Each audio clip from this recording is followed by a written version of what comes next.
What are we? What makes us what we are and what we're going to be? It's grit. It's what we started with last year, guys. Doesn't matter if you have one ass cheek and 3 toes. I will beat your ass. Can definitely compete with the big dogs. 10-5 end zone touchdown Detroit Lions. You guys are unbelievable, man. I'm telling you. We are driven by Detroit. Hello, everybody, and welcome back to yet another edition of live streaming from Motor City Mania. I am obviously the host, David T. Pike. I'm so glad for those that have already decided to tune in to the live stream. Hopefully, everybody is having themselves an absolutely blessed, fantastic day. I'm hoping that, a lot of you people decided to show up to, the Rent-A-Center community event that I have been, advertising the entirety of the week. Hopefully, you guys went out there. Hopefully, you guys had a great time. Hopefully, you guys found some great deals. They're still going to be having deals that will be going on for at least a couple more hours. So, again, there's still plenty of opportunities to go out and have that opportunity to, get those deals. And there's also an opportunity that if you go to the store, you'll have a chance to call me live and I'll talk to you while I'm on air and we can have ourselves a great conversation. So hopefully we'll get somebody that'll call in. Maybe I'll get to talk to some people because I'm going to be doing this for about maybe an hour or so because I have something else I have to go do right after this. But I was like, man, I made the promise that I was going to do this. I'm not going to back out on the promise. So we're going to have some good football conversation about the Detroit Lions. Hopefully I'll get some people that'll call in. We'll go from there. But in any case, I'm so glad that I'm actually getting a chance to go live. It's been a long, long time since I've gone live. I think the last time I went live, I think it was probably around the draft was about the last time I went live.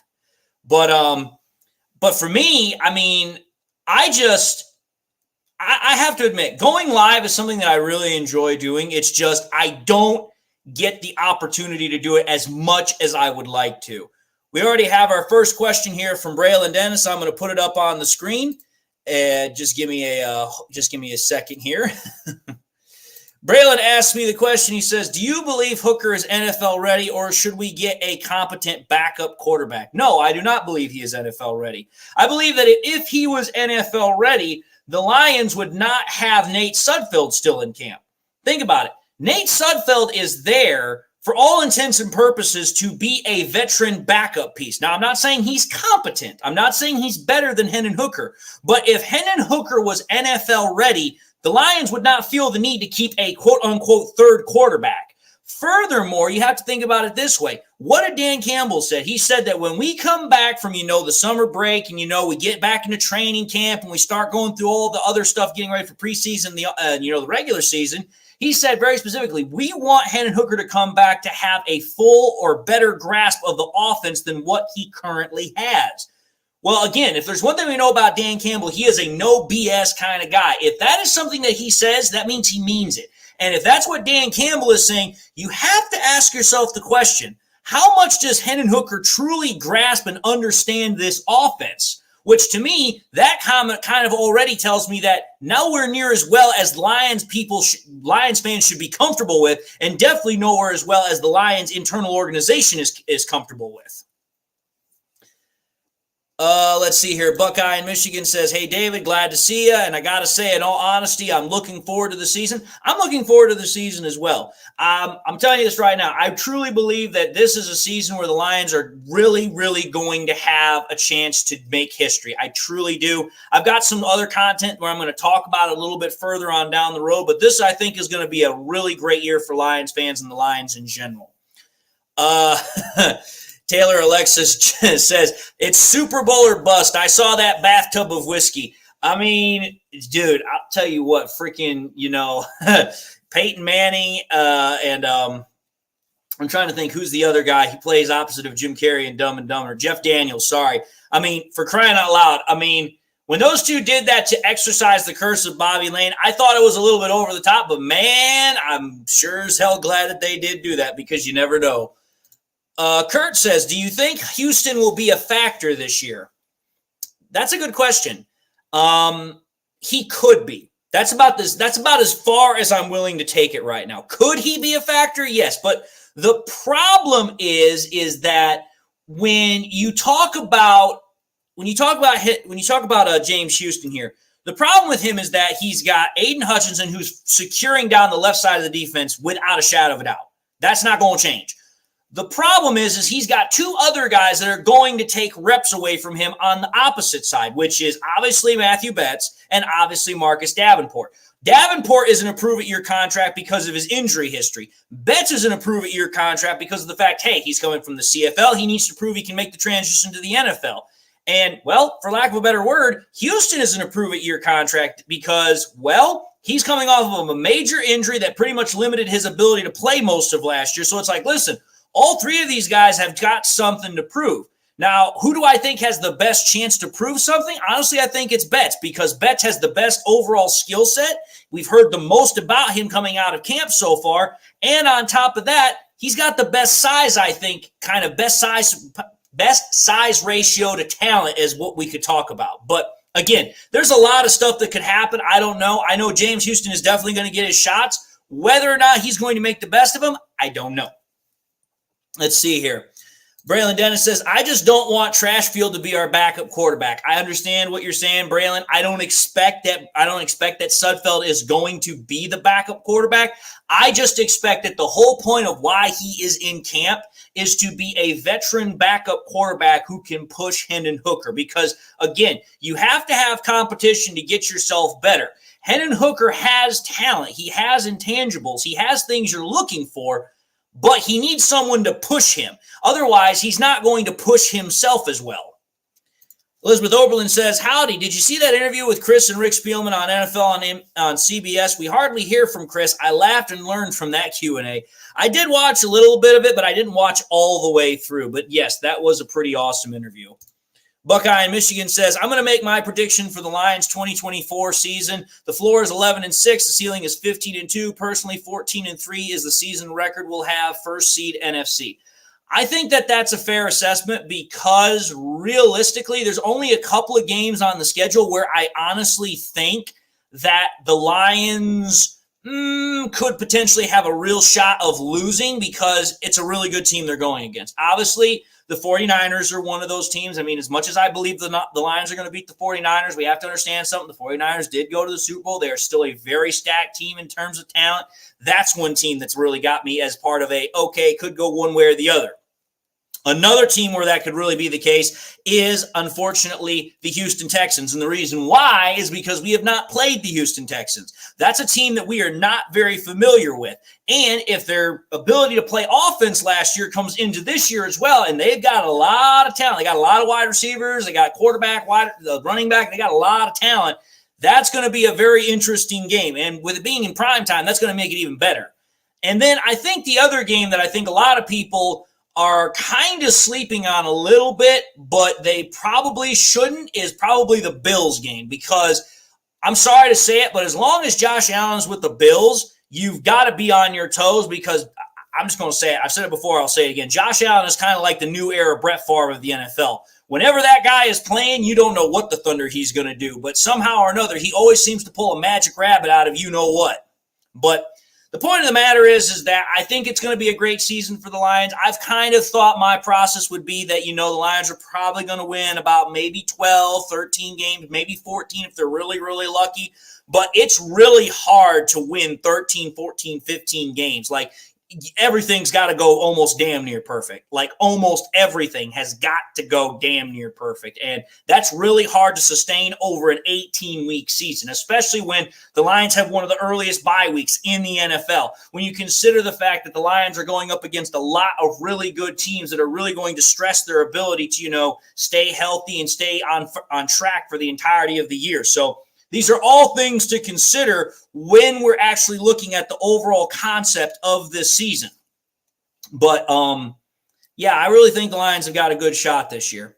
I will say this, though. Again, my wife has been in contact with me so far. She's had some, decent success with the whole community event. Again, I encourage y'all, please go out there. It would really help her out. It would really help the store out. It'd be a great community event. And again, it'd be a great favor to me. And again, I would love it if we could get somebody that would actually call the phone so that way we could talk on the air, because again, that kind of almost gives us kind of like a little bit more of a live show vibe, which I think is really, really cool. Whether or not it happens, I don't know, but we'll see. I just know this much is that my wife put a lot of effort into this whole thing, and I'm trying to do as much as I can for her. And, it's just, you guys are an awesome crowd. You guys have always come through for me, and I'm so thankful to have such wonderful fans. And I just hope that we can keep doing this for as long as I possibly can. But anywho, I will say this, though. When I think about this offseason has definitely been, how do I put it? It's been a very interesting offseason, because this offseason has definitely kind of been up and down in terms of how the fans have reacted to what the offseason has, in total entailed. Because you go back to the beginning of the offseason, there were so many different people that were talking about, the Lions are not doing anything. And to answer your question, Elizabeth Oberlin, I see it right there. She says, can you put the particulars in the chat area? I'll put it in here right now, but sorry, you guys are going to hear me typing. My mic picks up about damn near everything.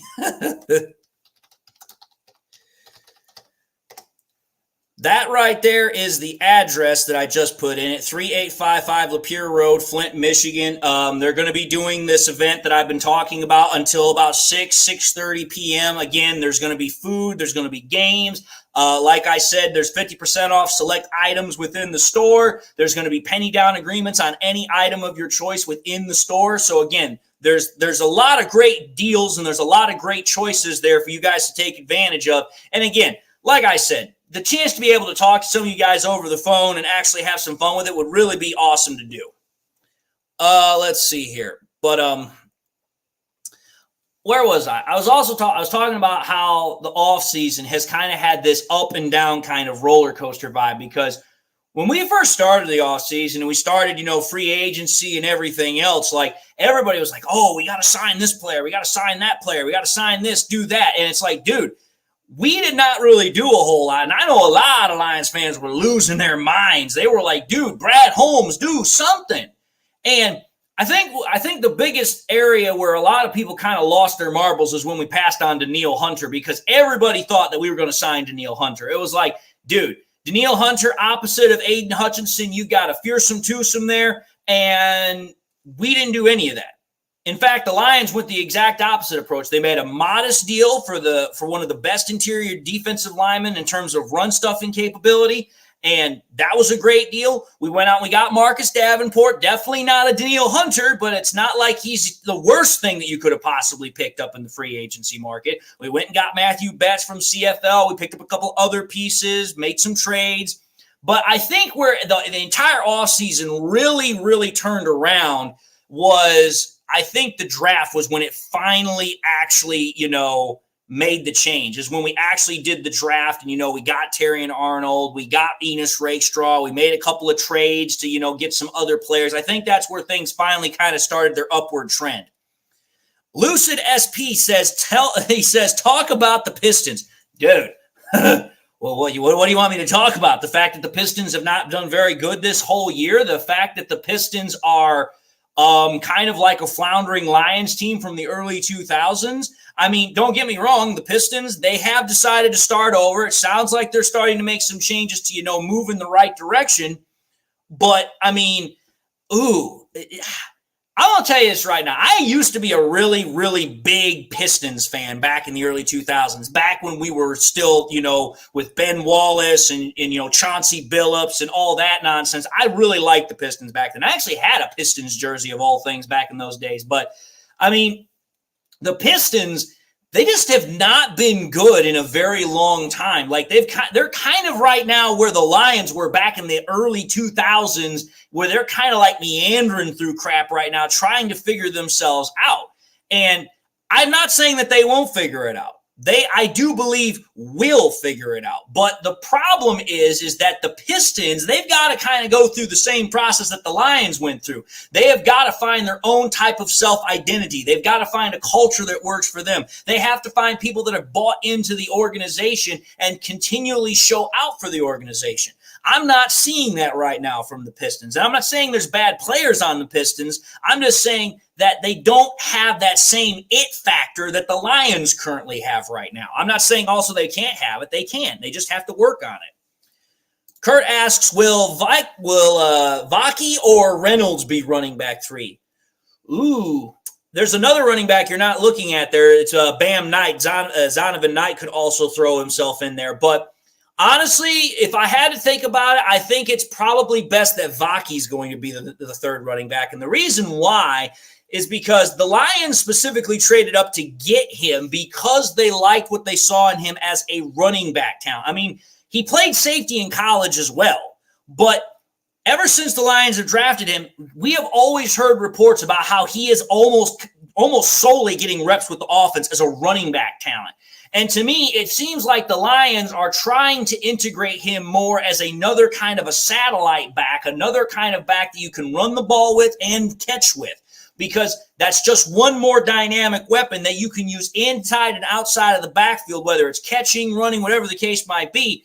And the more offensive weapons you have for Ben Johnson and Jared Goff to exploit, it just makes it much more difficult to try and stop. So I think that if I realistically had to look at it based upon what each individual player has to offer, Vaki has the more talent to work with. So I think he would probably be running back number 3.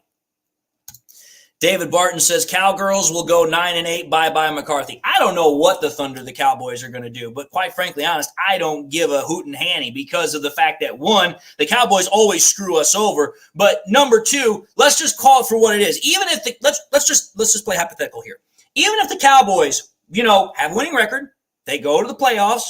If they go to the playoffs and they do another one and done, or, they win their one playoff game and then they lose in the division round or whatever the case is, Mike McCarthy's still going to get fired. He's still going to get fired. We heard last year that there were rumblings about the fact that he could get fired. Now, granted, that was after the Packers absolutely embarrassed him in Jerry World, but it's like, dude, Jerry Jones does not have a very long patience leash, if you will, when it comes to his coaches. He's wanting a Super Bowl, and when it does not happen in a time frame that he thinks should happen, he instantly turns on the coaches and is like, well, the coach isn't doing what I want. I'm going to get another guy.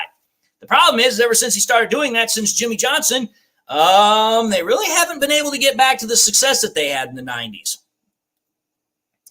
Let's see here.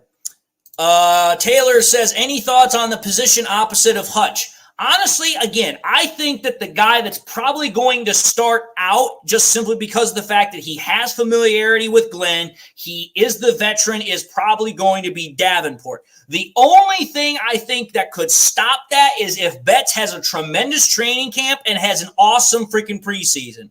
And also if Davenport has an injury, which that is very more likely to happen than anything else, because Davenport, I think, was brought in because he understands Glenn's system. But I also think they wanted a veteran option opposite of Hutchinson. But I think, again, Betts is the best option because, again, the production he had in the CFL. He is a veteran from the CFL and was in the NFL prior to that. He's got the most overall tangibles that you want opposite of Hutch. It's just, okay, can he outperform Davenport? Let's see here. Dr. Strong says, hey, David, do you think Levi makes the team this year? Honestly, I do, and I'll tell you why. Again, the way Dan Campbell talks about certain players, he's got a soft spot for them. Now, obviously, we know Dan Campbell loves players altogether. Like, he has a very, very fondness for his players, and he's very protective of them. But when specifically he was asked about Levi and Josh Pascal, and he focused almost entirely on the response to that question on Levi, that right there tells me that the Lions are expecting something out of Levi. They believe that he's finally gotten over the injury concerns that he's been having for the last 2 years, whether it's the back or the hip, and they think he's finally able to, quote unquote, break out. Plus, on top of that, the Lions are still going to want to keep a decent amount of interior depth in case of injury. And plus, on top of that, we know that Levi has the ability to jump outside a little bit if necessary. So it's like, I would be hard-pressed to think of a way where, Levi gets cut. Dean DeGreer says, what do you think the starting defensive backfield for the Lions is going to look like? Oh, that is an awesome question. And the reason why it's awesome is because if Dan Campbell doesn't even know the answer to that question, that is a tantalizing prospect. Think about it here. The way I look at it is I truly believe that obviously Carlton Davis is going to be one of the starting cornerbacks because you don't trade for him and then have him sit the pine. Plus, on top of that, he's the most experienced veteran that we have in the backfield. So obviously, I believe he's going to start. Now, the real question is, out of Rakestraw or Arnold, who starts opposite of Davis on the outside? Now, the easy answer would be Arnold because, well, Arnold is the number 1 draft pick for this last draft. Plus, on top of that, he's considered the better prospect. But some people are going to be like, well, Rakestraw's been considered, more aggressive. He's been considered more intelligent, blah, blah, blah, blah, blah. The way I kind of look at the Lions, the defensive backfield is this.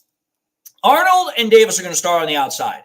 And what I think is going to happen is you're going to put Rakestraw in the slot corner, the nickel corner role. And the reason why is because I talked about this in a previous episode.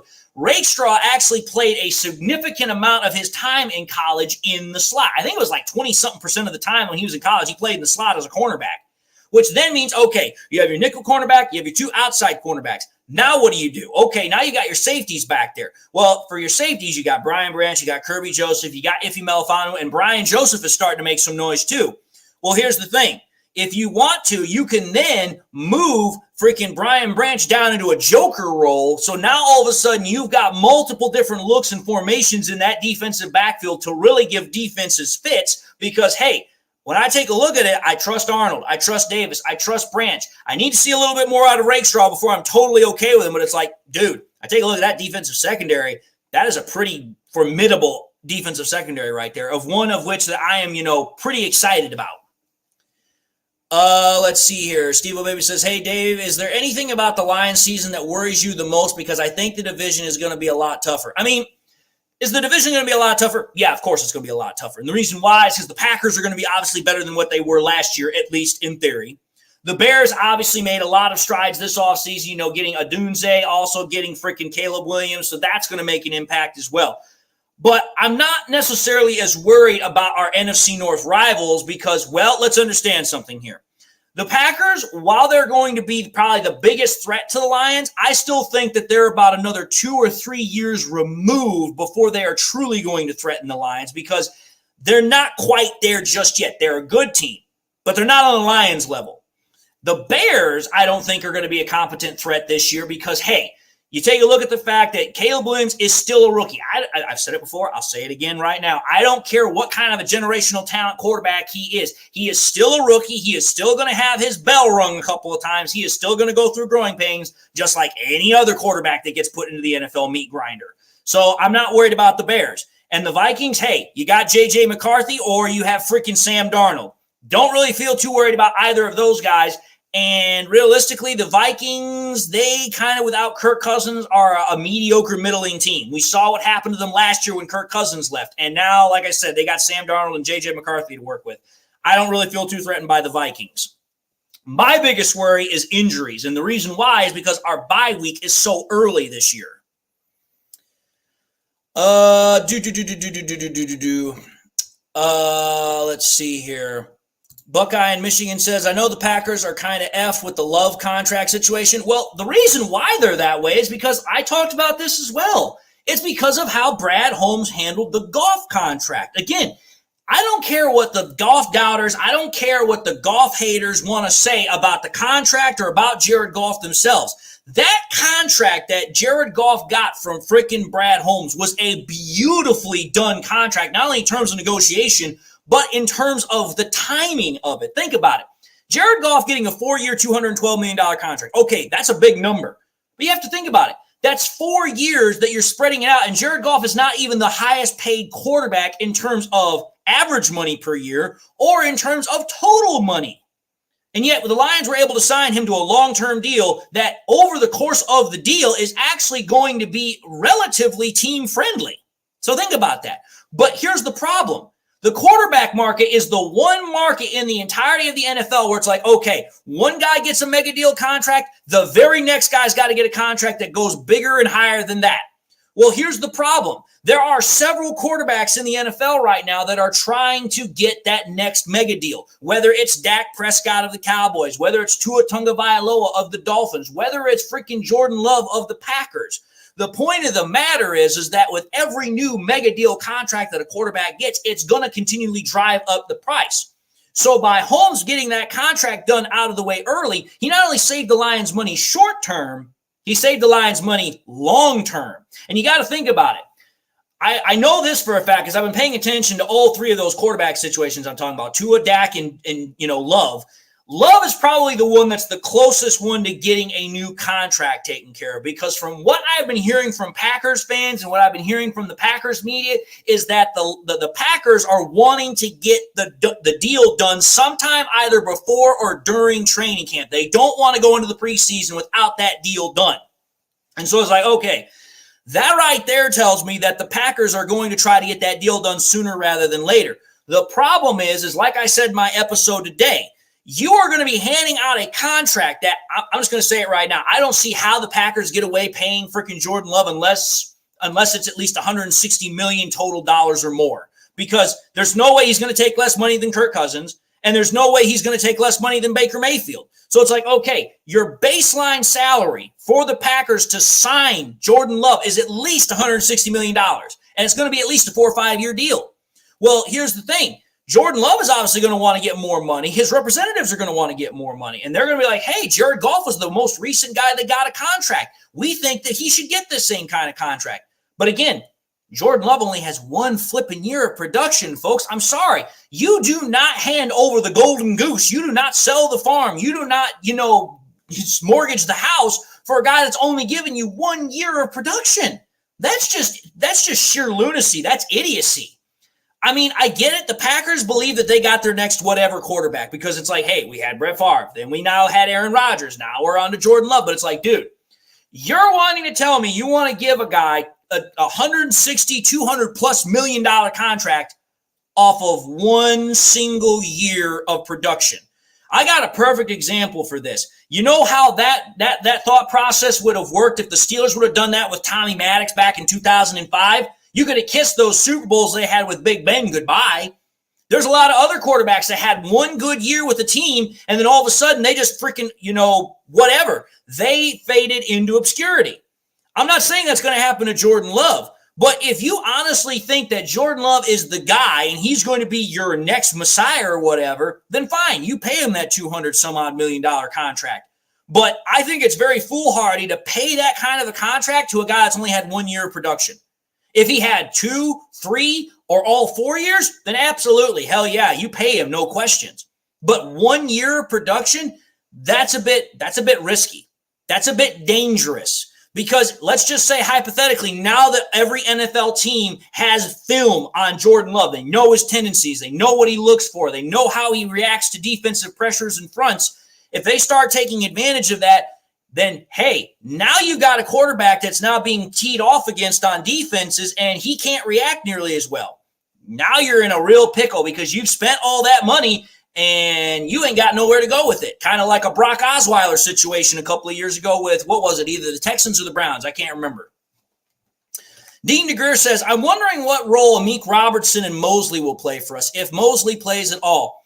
That's a good question. And the reason why is because I expect that Robertson is going to be a guy that flips kind of in with that freaking slot nickel role, just like Rakestraw. And the reason why I think that is because I know Dan Campbell says that Robertson can play on the outside. You know what? That's fine, great, dandy, glorified, whatever. I don't care. The problem is that Robertson at 5'8" is simply not big enough to go against some of the wide receivers that we're going to have to contend with this year. You got to think about it here. There's Justin Jefferson with the freaking Vikings. You've got Odunze. You've got freaking Keenan Allen. You've got DJ Moore. Dude, the list goes on and on. These freaking massive wide receivers. And it's like, I'm sorry, Amik Robertson, compared to them, he's going to be looking up and he's not going to be able to, have the same kind of defensive prowess as a guy like, that's 5'11", 6 foot even in comparison. Now, Mosley, on the other hand, Mosley is more of an outside corner, but I'm going to say this. The issue with Mosley is I don't know what to expect with him because of the injury problems. When you tear one ACL the year prior, and then you literally take 2 or 3 snaps and you tear the opposite ACL, I'm now starting to wonder, okay, is this guy able to even play football without getting injured? That, for me, is the biggest concern I have with Mosley. And again, I think what the Lions are doing is they're shoring up their bets to be like, okay, here, we want to have as much depth to peruse and work with when we go into training camp, because it's like we want to assemble the best 53-man roster so that way we have the best 46 ready to dress every single Sunday. Now, for me, Mosley could make the 53-man roster simply because of his experience and his veteran leadership. But it's like, dude, that cornerback room is now very, very deep. It's got a lot of competition to it, and there's a lot of guys that are very hungry for a spot. So it's like, I don't know who's going to officially make the roster. I'm pretty confident who I think the starters were going to be, but who makes the roster? That's anybody's guess. There's no way to know that one. Lester White explains his position on Mosley. He says that he is a wild card and possible bonus. Unlike last season, there's no reason to rush him back because of the Lions' increased talent. That's an excellent way to put that. That's an excellent, excellent way to put that. Braylon Dennis says, Mosley's legs are on pins and needles. I don't think he plays at all. Maybe, maybe not. I don't know. Taylor says, trade bait? I mean, okay. In order for a trade to work, you have to be considered a valuable enough commodity to entice trade. That was the word I was looking for. I don't think Mosley has got enough talent or has got enough of a resume to, entice a team to want to trade for him. And the reason why is because, again, the injury history. Nobody is going to want to trade for a player that they know has got a very high likelihood of injuring themselves. That, I think, is why, I look at Mosley's situation. I truly believe that the Lions are just keeping him around because they're like, listen, if somebody goes down that's an outside corner, you are able to come in and fill in for us, and hopefully just long enough until the guy that's directly in front of you can come back. Bunny King says, as ridiculous as it sounds, I wouldn't mind a separate payroll with a cap for QBs. I think it could open a Pandora's box of problems, though. Yeah. It would open up a massive Pandora's box. The reason why is because let's just hypothetically play that scenario out there. You take a separate part of the cap every year, and you put that aside for a team to sign their quarterbacks. At that point, then, you have now opened up the Pandora's box to pretty much say, hey, however much money that a team has set aside to pay for a quarterback, that quarterback then can make those contract demands based upon that salary cap that has been set aside for that quarterback. Well, think about it. Now what's going to happen is you're going to have quarterbacks and agents that are literally going to be going on a fire sale trying to get as much money as they possibly can, because now they're not restricted by the cap being by the cap being set to the entire team. It's set to just the quarterback itself. Plus, on top of that, you'd have to take some of the team's overall cap space out so that way you could have the cap space for the quarterback, because I'm sorry, there's no way you're going to have enough money in just a singular position cap space kind of area without dipping into some of the team's overall cap space. And here's again the problem you're still going to run into. By doing that, you're still going to lessen the amount of cap space that you have as a team to be able to sign overall all other players, whether it's free agents, whether it's, your rookies, whatever the case might be. So is it an interesting concept? Yeah, it's an interesting concept. But like you said, I think it makes more problems than it solves. Buckeye in Michigan says, I think Mosley will be on the practice squad or a scratch for the 53-man roster. I honestly think that's where he's going to most likely be. The Lions don't want to get rid of him because, like I said, of his veteran experience and his leadership. But at the same time, he's not good enough to start in comparison to all the other talent that we have pumped in this offseason to the secondary. Taylor Alexis says, Dallas would tear that up. That's a down vote for me. I don't know what you're referring to, Taylor. Oh, you're talking about the trade bait. I mean, I don't know. Dallas does what Dallas does. I mean, Jerry Jones is a bit of an old codger, and he pretty much thinks he knows the world all by itself. DC8091 pops on in. How's it going, my friend? He says, I like expanding the roster to the minimum 53 to a maximum of 60 as long as they stay under the cap. I mean, I know that there have been people that have flirted with the idea about extending the amount of roster space that you could use to have more people on the roster. But again, I don't know why it is with the NFL this way that they operate, but there are certain things that they're not willing to budge on, and there are certain things that they're very willing to budge on. Like, how do I put it? When it comes to certain things like roster space and, rules as far as guidelines about how you do camp and, the freaking no contact and all that, they're very, very strict about that. They don't like budging on that. But when it comes to, the kickoff rules, how you tackle, how you do this, how you do that, those rules change all the time. So it's kind of like, well, depending upon whatever they feel like changing upon the day, that's what you're going to get. But I don't see the NFL expanding the rosters to 60 men because it's just like, I just don't see them doing it because there's never been I don't think there's ever been a serious enough interest from the rest of the NFL to where that could be possibly passed and, taken care of, because I think a majority of the owners would have to approve something like that. Dean DeGreer says, would you agree that Branch and Melifonwu should be the starting safety tandem? Ooh. You guys are throwing some good questions my way. I'm going to say this. No. And I don't mean that with the kind of delayed pause that it had. The reason I say no is because I was truly thinking about it. And the reason why is because while I like what Ife Melifonwu did at the end of the last, 6 or so games in 2023, that was great. That was awesome. I love that production. It showed he can play. The point of the matter is that Kirby Joseph, prior to that injury, had been playing at a very, very high level. And let's understand something here. Kirby Joseph has, shown and demonstrated over the last, 2 years that he is a ball hawk. He knows how to get the ball. He knows how to get turnovers. I mean, crying out loud, he retired Aaron Rodgers from the Green Bay Packers. So that, to me, already kind of shows, hey, he's probably the best guy to put back there. However, though, I do think that Ife Melifonwu should definitely get into the rotation because it's like, listen, it's always good to have an extra different kind of flavor that you can throw back there to throw off a quarterback's rhythm, because usually they get kind of used to what cornerbacks and defensive backs are going to do. But if you're constantly rotating them, you don't know exactly what one guy is going to do in relation to the next. And again, what we heard from Dan Campbell is that they're trying to get it to where you're thinking more on your feet, and rather just responding to what the correct assignment is like, based upon this situation, regardless of what the assignment is, I'm going to go here because that's the logical decision, not because, that's what's written in the playbook. Chris says, there was a really good interview with Lomas Brown on Wood TV 8 out of Grand Rapids. Lomas is really excited about the season coming up. He says, Brad Holmes is always 3 players ahead. Great interview. I mean, I've said this before. I'll say it again now, and I will probably say it again in the future.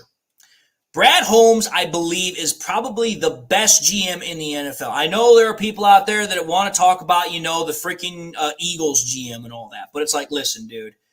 The Eagles have been a franchise that for the last 20 years have had a lot more success than what the Lions have had. The Eagles have had a much stronger foundation to build off of than what the Lions have had. The Lions, you have to think about it. When Brad Holmes took over for the Detroit Lions, I have said this before, there was nothing to work with. The only thing that Brad Holmes really had that was of a decent ensemble was the offensive line, because that was about the only thing Bob Quinn was good at putting together was offensive linemen. Other than that, the entire roster had been pretty much stretched to its point of breaking in terms of finances. There was virtually no talent that the Lions could maintain because they either couldn't afford them or they didn't want to stay.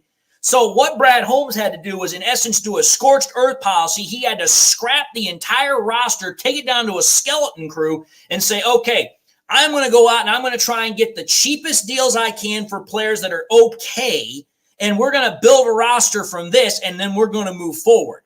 And think about it. Within 3 years from having to literally do a scorched earth policy to the Lions roster, we are now in a position where we're talking about ourselves being Super Bowl contenders. We're talking about winning a Super Bowl. When you consider how far Brad Holmes had to take the roster from the point of no return to where it is right now in 3 short years or 4 off seasons, dude, I don't care what GM you throw up against Brad Holmes. You're not going to beat that.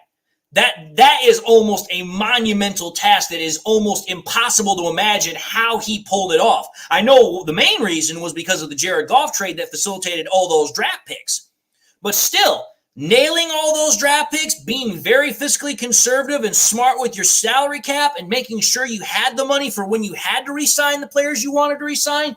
Dude, not a lot of GMs have the fortitude or the patience to go through all that. And Brad Holmes and Dan Campbell, can't leave out Dan Campbell or Chris or freaking Sheila, they had to have the patience of an oyster to wait through the process, trust the process until they could finally say, okay, we are now in a position to where we can fully, kind of unrestrict ourselves and go forward. Buckeye in Michigan says the Detroit Lions held together by grit, spit, and duct tape in 2021. Amen. Bunny King says, as far as the safety position goes, at least it's better to have a surplus than not at all. Great problem to have. Absolutely, and that's a great problem to have at any position. The better, how do I put this? The more surplus you have for positions, the better you have yourself in a position. Because think about it here.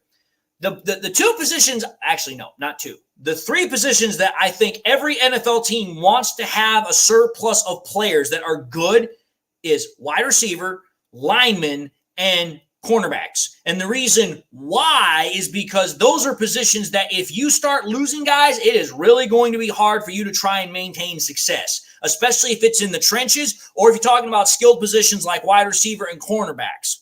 So for me, the more depth you have, the more surplus of talent you have in those positions, the better.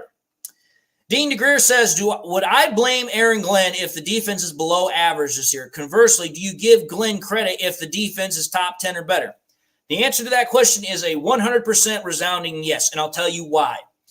The answer to the first question is yes, because okay, we've had 4 off seasons under Brad Holmes to mend, fix, build this damn defense. Literally, Brad Holmes has given freaking Aaron Glenn a defense from the entire outside looking in. Think about it. He's drafted Aaron Glenn defensive linemen. He's drafted him edge rushers. He's drafted him linebackers. He's drafted him cornerbacks. He's drafted him safeties. He's given him a whole freaking damn defense. And we've all looked at the talent that the Lions have on defense. It's like, dude, the Lions have literally Aiden Hutchinson, Jack Campbell, Terrion Arnold, Brian Branch. I mean, for crying out loud, 50% of their freaking talented players are third-round draft picks or higher. If you cannot take that talent and do something with it, then I'm sorry. It's not because the players aren't good enough at that point. It's because your coaching is, I'm going to just put this as eloquently as I can, it's booty cheeks. If you cannot take that talent and do something with it, then you, my friend, are the problem, not the players. Now, conversely, as you said, if Aaron Glenn is able to take the talent and turn this defense into a top 10 defense, would I still give him the praise and, credit for it? Yes, I would. And the reason why is because Aaron Glenn is still the guy that is in charge of the defense. And just as much as he is responsible for the failures of the defense, he is responsible for the good things of the defense as well, which is why I have said in multiple videos in the past, hey, the fact that we had the number 2 defense in rush defense last year, I give all credit to Aaron Glenn too, because it's like, listen, the year before that, we had one of the worst Russian defenses. And then we all of a sudden become the second best overnight almost. I have to give Aaron Glenn some credit there.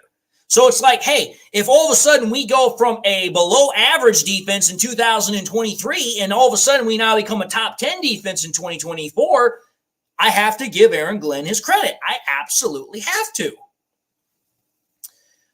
Steve O'Baby says, how do you think James Houston is going to do this year? He needs to step up. Again, I kind of addressed this question earlier, but James Houston is facing a very uphill climb to try and, prove himself because he's got 2 other guys that are realistically competing with him to try and get reps. I mean, there's Matthew Betts. There's obviously Marcus Davenport. And again, I believe that Marcus Davenport is going to be the prime candidate to be the starter opposite of Aiden Hutchinson. But I also believe that Matthew Betts is probably the best overall candidate to be, that guy opposite of Hutchinson. It's just going to depend on if Davenport's able to stay healthy or if Betts just truly outperforms him in the offseason. We don't know yet. Braylon Dennis says, the amount of cap we have, we could get Justin Simmons. I still consider Iffy and Kirby young pups. I mean, don't get me wrong.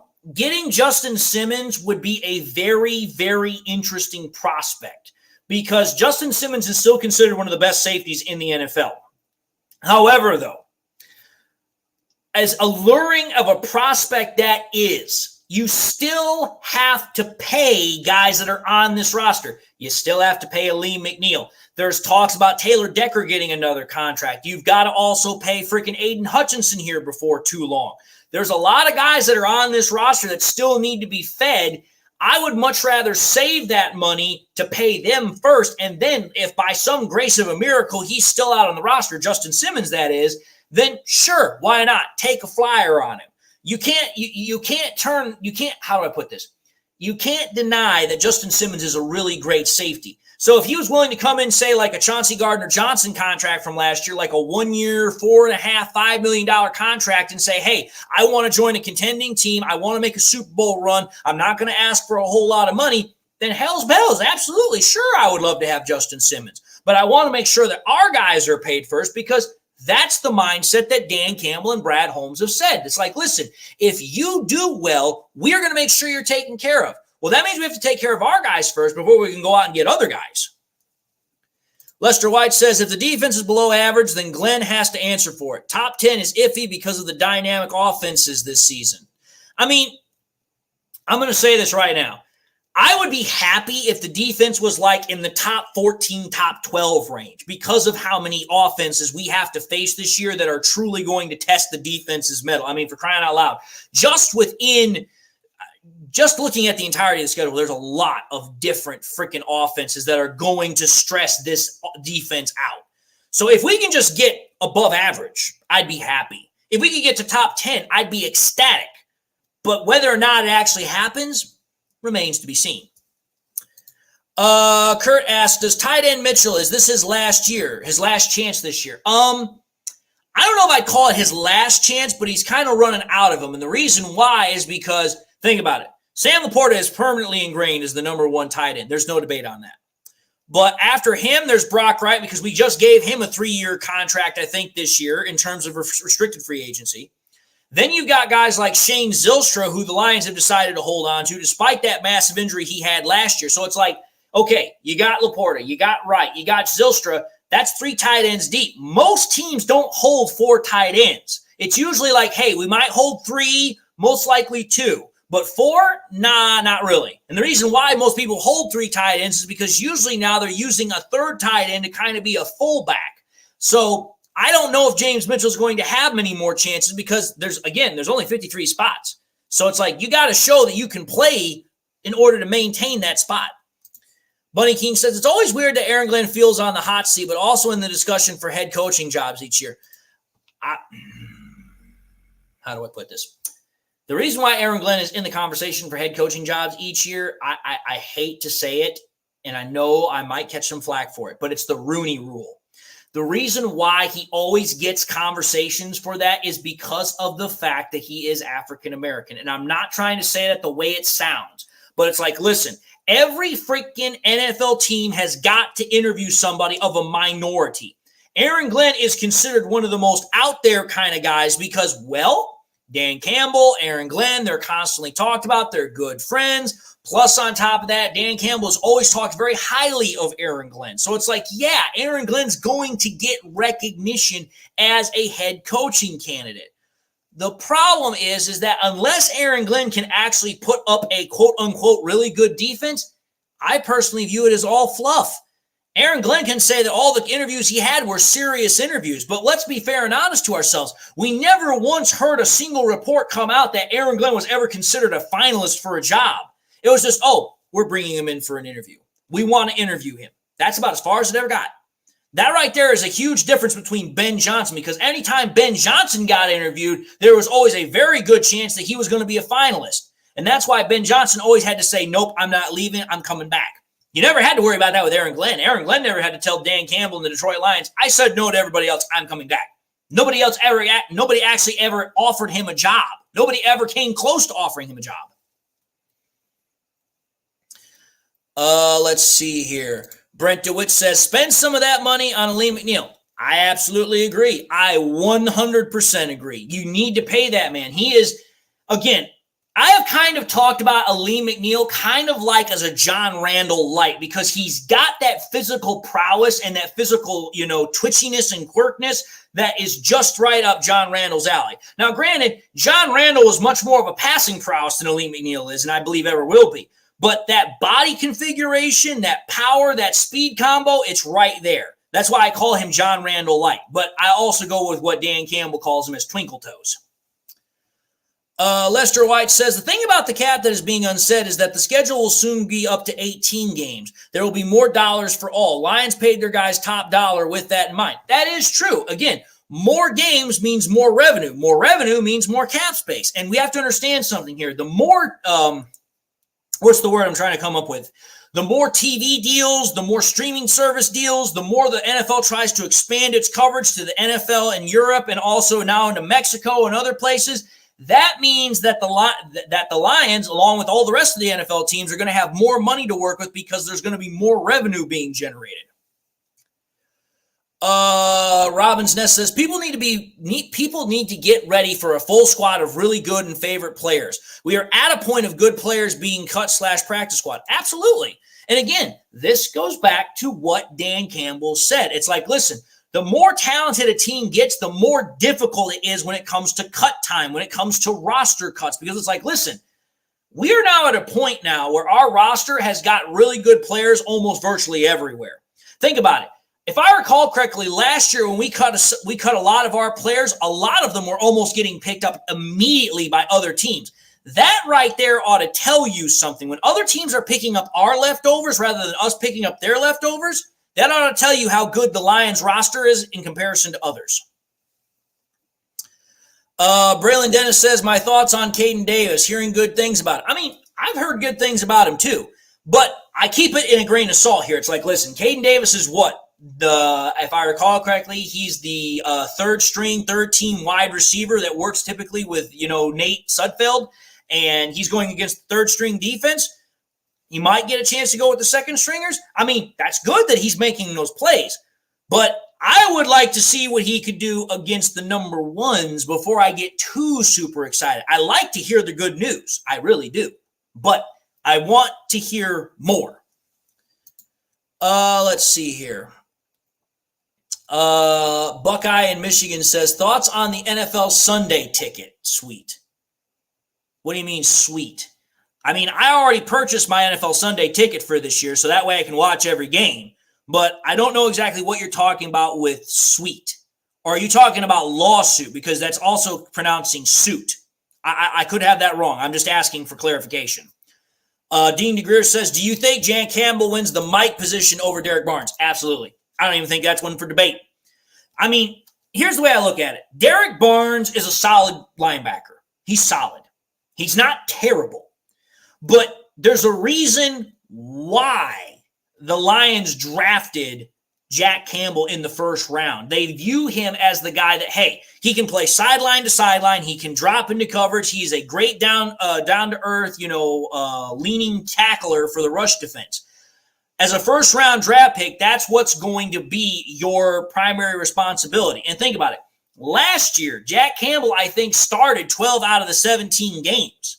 And that was without Derek Barnes really having a whole lot of injury problems. So I think Derek Barnes is going to be the guy that kind of fills in and rotates with both, with Alex Anzalone and also with Jack Campbell.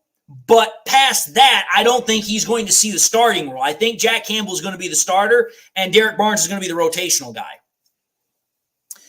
Braylon Dennis says, any UDFAs that you predict will crack this roster?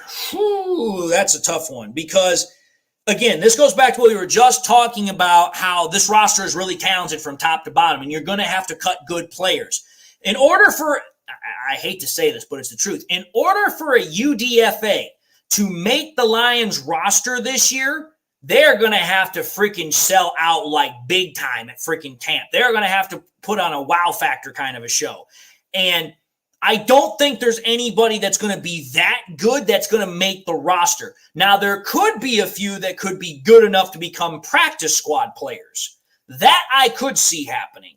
But cracking the 53, I'm not willing to go that far. And Buckeye in Michigan clarifies lawsuit. I'll be honest. I didn't know there was a lawsuit going on. Is it something about price gouging or something? I don't know. I'm not fully 100% aware of that. So you definitely got me with a question that I'm not 100% aware of. But if you're willing to explain it, I'll give you my thoughts on what I think about it. Bunny King says, in the year 3000, the Super NFL will have an 82-game schedule.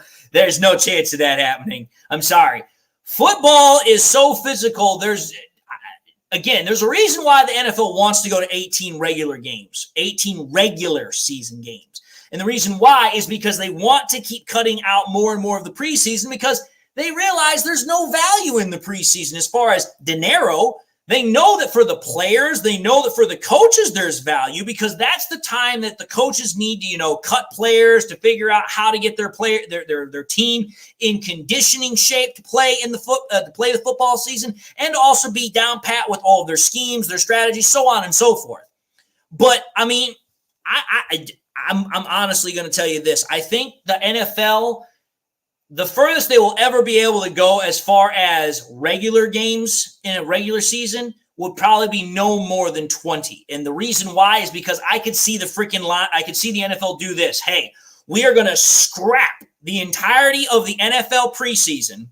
And what we're going to do is we're going to expand the offseason in training camp to allow full-on skirmishes, to allow full-on practice skirmishes like they used to do in the 1970s and 80s. It's like, listen, instead of playing preseason games, it's like, hey, you get to choose over the offseason, you get whatever it is, 4 separate weeks to choose 4 separate opponents to come in, and you can get to have full live-on skirmishes to practice and get your team up to quote-unquote game speed, but that is your preseason and training camp all wrapped up in a nutshell. As soon as that's done, we're now on to the regular season, and now you got 20 regular season games you got to contend with. Braylon Dennis says that he hates the fact of getting rid of the preseason games because rookies need to adjust to the game speed of the NFL. I agree. Rookies need time to get used to the NFL. Otherwise, they're going to be in for a very, very painful learning curve. But unfortunately, the NFL is more about how do we make money and how do we become, and I hate to say it, but it's the truth. The NFL is an entertainment business. I mean, everybody knows that. Even though it's a sports league, it's an entertainment business. And the NFL knows that the entertainment business is much better, much stronger in regular season games than it is in the preseason games. Unless it's like some super big time named rookie like a Caleb Williams or a Joe Burrow when he was coming out or something else like that, nobody really cares about the preseason anymore. Unless they're like true diehard fans. I'm just simply saying that's the way the NFL looks at it. I'm not saying it's right. I'm just simply saying that's the reality of the situation. Buckeye Michigan says, Brandon Perna had a video on this a couple of days ago that restaurants are suing for price gouging. It's also an antitrust suit. I mean, here's how I'm going to put this. Being a historically minded individual, as you guys already know, I have always been of, hey, price gouging is wrong. When you realize that you've got something that people want, you can't just keep jacking up the price because, oh, well, we know people are going to pay it. Otherwise, they can't watch it. And that's the situation with the NFL right now because the NFL has all these streaming service deals. They have, obviously, YouTube with NFL Sunday Ticket. They have stuff with Netflix. They have stuff with Hulu. They have stuff with Peacock. They have stuff with blah, blah, blah. It's all over the damn place. The problem is that you have these streaming services that have access to these games. They are gouging the hell out of people because they realize that people are going to pay the price because they want to watch football because they can't obviously go to every single game. But when you have these companies that are jacking up the price to a point where it's just exuberant, it's absolute exhortation. Yeah, I can understand why there's a lawsuit. And honestly, if I had to think about it, the person that actually put the lawsuit in, whoever is actually like the leading, prosecutor, they're probably going to win it because, yeah, that is price gouging. Dean DeGreer says, I like the idea of bringing in Bates from the Michigan Panthers for a kicker competition. Do you think he could win the job? Do I think he could win it? Yes, I do. Whether or not the Lions are going to bring him in is a different matter altogether. I know the Lions, they requested for him to come into the building and talk with him, which they did. But a lot of other teams are doing the exact same thing. So it's like, listen, there's clearly a lot of interest for Bates. But the real question is will he decide to go with the Lions, who are literally in the same building that he was kicking for the Michigan Panthers? I would love that to be the case because it would mean more competition and we could finally actually have a good kicker that is solid overall the entirety of a season and maybe for several years. But for me, I think if Bates were to get into the action, I think it would be between him and obviously, I obviously think it would be between him and Badgley. Bunny King says, any thoughts on the upcoming NCAA football 25 release? Oh, I can't wait. I can't wait. I have been waiting freaking 12 plus years for that game to come out, and I'm going to absolutely love every second once I get my hands on it. Because I'm telling you this right now, the one feature I hope that they maintain is that you can have the college career and then you can transfer the files over to Madden so that way you can have a full immersive experience from college all the way up into the NFL. Because that was one of the things that I absolutely loved about NCAA football back in the early 2000s and 2010s. Whether or not they do that, I don't know. But I would love to see that. And plus, on top of that, I never really got into this when I was younger, but the ability to have dynasty mode so you can actually take your favorite program and build it over the years, I would love to get into that now that I'm a little bit older and understand a little bit better. I'm going to answer a couple more questions because after this, I got to go, but I'm going to answer these last couple of questions here. Braylon Dennis says, do you plan to go to any Lion games this year? Would love for you to do a meet and greet. Dude, I would love to go to a Lions game. I really freaking would. And I'll be honest, my wife, who again is at 3855 Lapeer Road, and she is still there. And again, I highly encourage y'all for those to please go out to that address, help her out, help out the store. My wife actually on 2 separate occasions said, I thought about getting you tickets to go to Lions games, but either I couldn't do it because of my obligations to the military or the prices were just astronomical because it's like, dude, I would love to go to an actual Lions football game. I would love it. But it's like, dude, I don't have the ability to drop freaking $300+ for one damn ticket. I don't have that kind of money. So for me, would I love to do it? Absolutely. But it's not something I'm going to necessarily have the time or ability to do unless I actually started living in Michigan, which I am trying to make that happen, but I still am trying to work out a couple of things. So don't quote me on that, but I am trying to make that happen. Last question here from Elizabeth Oberlin. She says, if they go to 18 games, would the season start earlier? It probably would have to, because the later you go into the season, the worse the weather gets, and we're starting to see how the weather is really impacting some games. It actually has caused some games to have to be shifted. So I think the NFL would have to start the league year as far as the actual regular season a week or two early, so that way you could still have the Super Bowl being played around the normal time that it normally is played. But anyway, folks, I've now reached the end of this because I got to go here. I'm so thankful for everybody that tuned into the live stream. I'm so thankful for everybody that has helped out my wife, for those that did make it out to the Rent-A-Center, for those that, have, met her, tried to help her out, actually went to the event. I'm so thankful for everyone that's just absolutely wonderful fans of MCM. You guys are absolutely awesome. Hopefully I'll get a chance to do another live stream here much sooner than, about a couple of months, but you know how it is. But having said that, I'm going to end the live stream. I'm thankful for each and every one of you all. God bless. And until the next time we meet, I'll see you all in my next release video. But with that, God bless y'all.